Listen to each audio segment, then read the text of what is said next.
Na logística, vários termos técnicos próprios da área são muito utilizados, por isso é importante o profissional de logística ficar a par desses termos.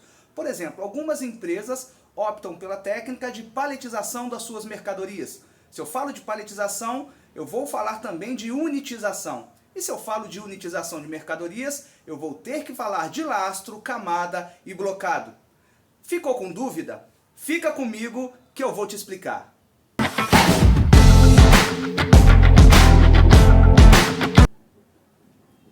A unitização nada mais é do que a união de várias mercadorias em um único volume. Essas mercadorias podem ser da mesma natureza ou não. A maneira mais comum de unitização de mercadorias é a paletização, utilizando o palete.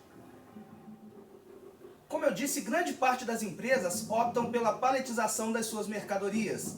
E para isso elas utilizam o palete, e o mais comum para esse tipo de operação é o palete padrão brasileiro, contendo 1,20 de comprimento por 1 metro de largura. Já falamos sobre paletização e unitização. Agora vamos entender o que é o lastro.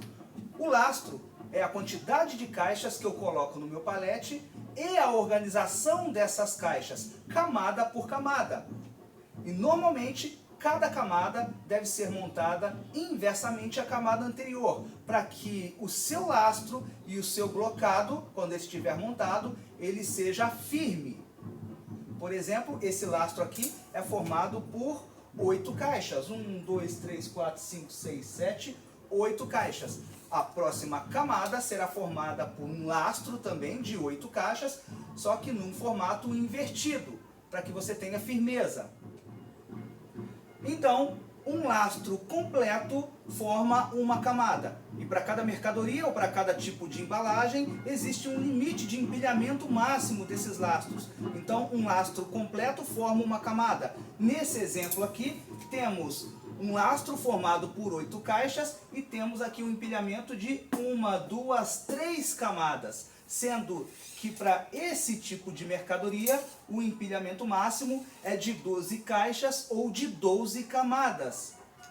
Finalizando o fechamento dessas camadas, nós temos um blocado completo. Esse blocado aqui, ele contém um lastro com 8 caixas, cada lastro. Nesse momento ele tem 3 camadas, mas o limite máximo são 12 camadas. E aí, ficou claras as definições de paletização, unitização, lastro, camada e blocado? Até a próxima!